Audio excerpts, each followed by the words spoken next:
అదే RTV app వార్తల్ని క్షణాల్లో చదివే అవకాశం ఉంటుంది. ఒక న్యూస్ పేపర్, ఒక టెలివిజన్ ఛానల్ మీ చేతుల్లో ఎప్పుడూ ఉంటాయి. సినీ ఇండస్ట్రీ సమస్యలు, అల్లు అర్జున్ ఇష్యూపై చర్చించేందుకు సినీ రంగ ప్రముఖులు సీఎం రేవంత్ రెడ్డితో భేటీ అయ్యారు. పుష్ప 2 మూవీ రిలీజ్ తర్వాత ఏర్పడిన సంక్షోభంతో పరిస్థితి ప్రభుత్వం వర్సెస్ టాలీవుడ్ లాగా మారడంతో ఈ భేటీకి ప్రాధాన్యత ఏర్పడింది. అయితే సంధ్య థియేటర్లో తొక్కిసలాటలో మహిళ చనిపోవడంతో ప్రభుత్వం సీరియస్ యాక్షన్ తీసుకుంది.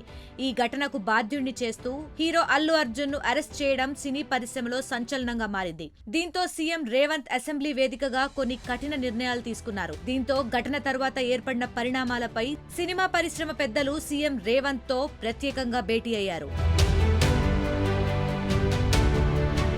బంజారాహిల్స్ లోని పోలీస్ కమాండ్ కంట్రోల్ సెంటర్ లో సీఎం రేవంత్ రెడ్డితో సినీ పరిశ్రమ ప్రముఖుల ప్రత్యేక సమావేశం జరిగింది. దిల్ రాజు నేతృత్వంలో మొత్తం 36 మంది సభ్యులు రేవంత్ తో సమావేశమయ్యారు. సీఎం తో భేటీలో Allu Aravind, Boyapati Srinu, Sai Rajesh, C Kalyan, Damodara Prasad, Nagavamsi, Kiran Abbavaram, Raghavendra Rao, Trivikram, Harish Shankar, Siva Balaji, Nagarjuna, Venkatesh, Murali Mohan, Shyam Prasad Reddy, MS Reddy, director Shankar, Mythri movies అధినేత Yalamanchili Ravi, Daggubati Suresh, producer Sudhakar Reddy, Gopi Achanta, Vamsi Paidipally, Balagam movie director Venu హాజరయ్యారు.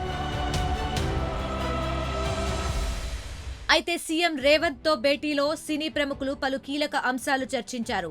సంధ్య థియేటర్ ఘటనపై ముఖ్యంగా సమావేశంలో చర్చించారు. సినీ పరిశ్రమ అభివృద్ధికి తీసుకోవాల్సిన చర్యలపై చర్చించారు. సమావేశంలో సినీ పరిశ్రమ ముందు ప్రభుత్వం పలు కీలక అంశాలు లేవనెత్తినట్లు తెలుస్తోంది. దీనిపై సినీ పరిశ్రమ పెద్దలతో సుమారు 2 గంటల పాటు చర్చించారు. మరిన్ని వీడియోస్ కోసం ఛానల్ ని సబ్స్క్రైబ్ చేయండి. లేటెస్ట్ అప్డేట్స్ కోసం వాట్సాప్ ఛానల్ ని ఫాలో అవ్వండి. ఆ లింక్ డిస్క్రిప్షన్ లో ఉంది.